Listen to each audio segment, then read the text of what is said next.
Hi everyone, I'm Joe. Today I'm going to be doing the Book Snob tag.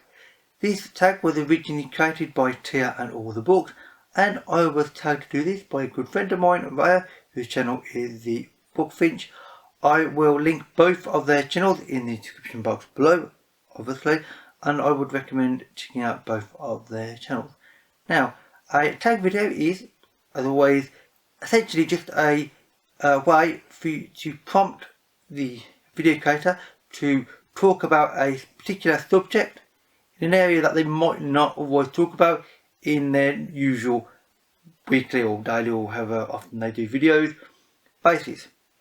So obviously I do a lot of wrap-ups and a lot of reviews, so talking about the certain subjects does not come up, and this particular tag has a few prompts and questions that I think are interesting, and indeed I would be quite happy to talk about. So here we are, and without further delay I'll get straight into talking about the questions. And the 7 questions total, I will be reading them off. So question 1, Adaptation Snob. Do you always read the book before the movie? For this I would say definitely not, because there have been times when I've read the book way in advance of the movie, but not often on purpose. Frankly, I don't think, oh, I should read the book first, then watch the movie. Often I don't even know there might be a movie either out or being made in modern times. Although I did watch the Lord of the Rings trilogy at the cinema, twice in fact, when it was originally out in the early 2000s, and I only read the Lord of the Rings books 5 years ago, I believe it was now. And for the record, I liked the movies, did not like the books. However, I read the book of The Hobbit at the same time as the Lord of the Rings, and I really enjoyed the Hobbit book, but I didn't enjoy the Hobbit movies. The first was not too bad, the other two were, they were made. So, it's worked out reasonably well. I do often avoid adaptations. I mean, for instance, and this might surprise people, I avoid really heavily any adaptations of anything involving Terry Pratchett and the Discworld, because the few things I've seen to do with it, I mean, for instance, they made a sort of straight to TV mini movie of The Colour of Magic and The Light Fantastic combined. I really didn't like that, because the way they did the characters were, I mean, it's well acted, but it just didn't feel like Discworld to me. And they did one of the Hogfather, which again didn't feel right. I do not, so frankly I've been really gone off the idea of anything related to Terry Pratchett and getting televised in that regard. So question 2 is Format Snob. You can only choose one format to read from for the rest of your life.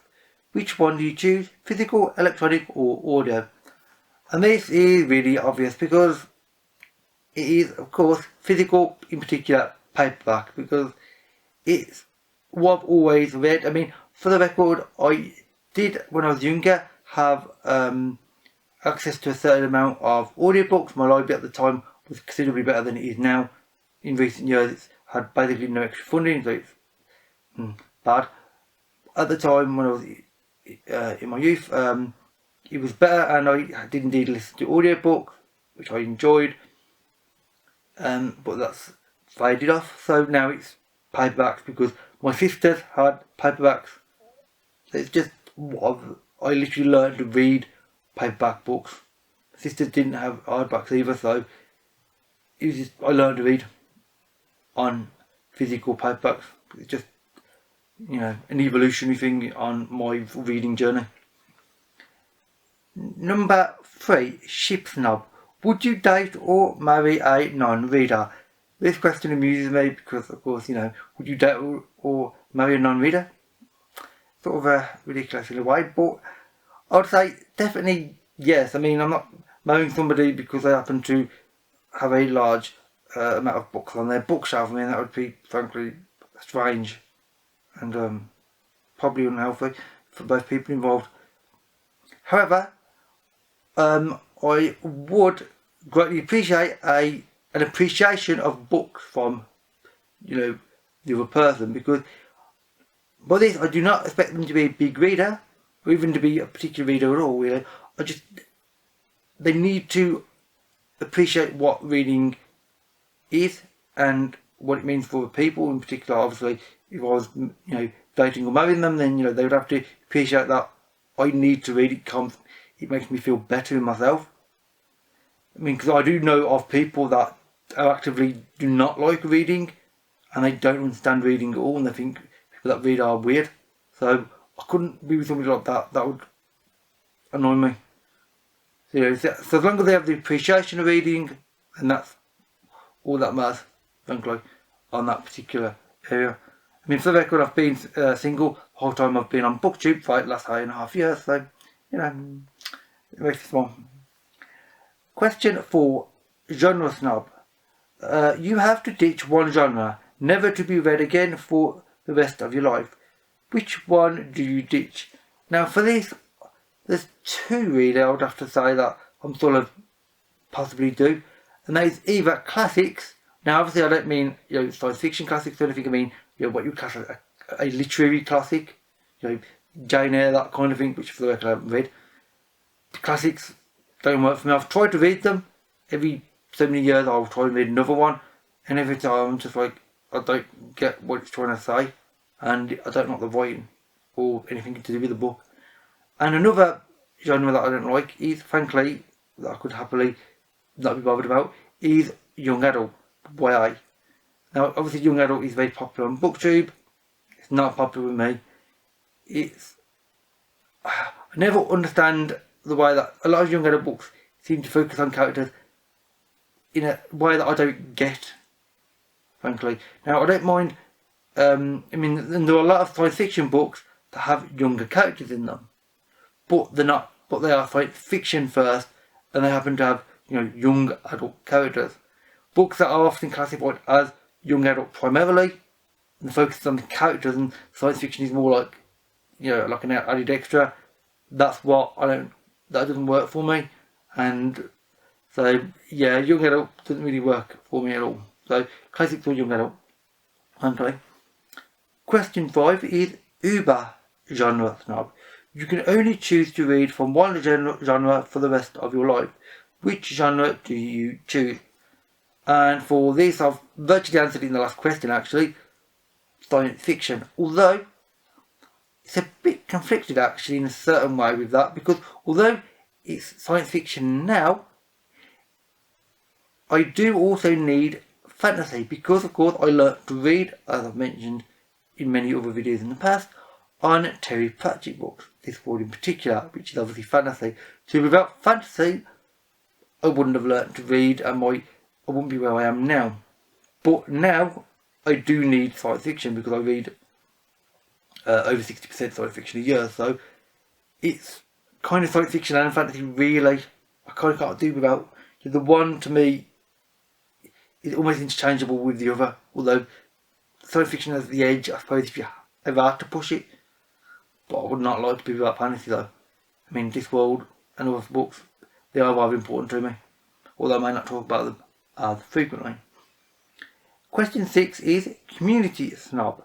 Which genre do you think receives the most snobbery from the bookish community? And for this, on BookTube, obviously, the bookish community is quite general, and I don't know the wider bookish community outside of BookTube. But I would say it's probably graphic novels, really. Specifically things like manga, but anything really too graphical, because it's considered easy to read. Therefore, if it's easy to read, it might be considered, not as good or inferior some way. It's like, oh yes, he has pictures, and he doesn't have enough words, so it's less. It's like, no, it's still telling a story, just telling it in a different way. You can tell stories in multiple ways. Movies tell stories, and they don't have obviously anything to read. They're purely pictures, and yet they are what they are. So a graphic novel is, to me, halfway between them, and people think less of it for some reason. It's like, no. For the record, I don't read graphic novels. Not because I don't like graphic novels, I actually do quite a bit. It's because, as I've just previously said, I do not have access to a good library system. It's really, really bad. And graphic novels are really, really expensive. It costs the price of 2 paperback novels for 1 graphic novel.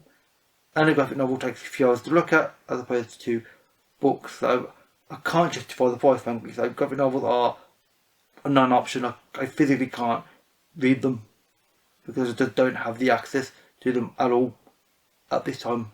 Maybe in the future I might actually have access, and I would definitely read graphic novels then. And finally, the 7th and final question is Snobbery Recipient. Have you ever been snubbed for something that you have been reading, or for reading in general? And I'd say for this, no for reading any particular book, because frankly I've never been caring what other people think, and frankly when I'm reading, I'm generally not paying attention to anybody else other than the book. I tend to get very, very absorbed. So if somebody's looking down on me, I'm unaware of it because I'm reading, not paying attention to them. They can go away, I don't care.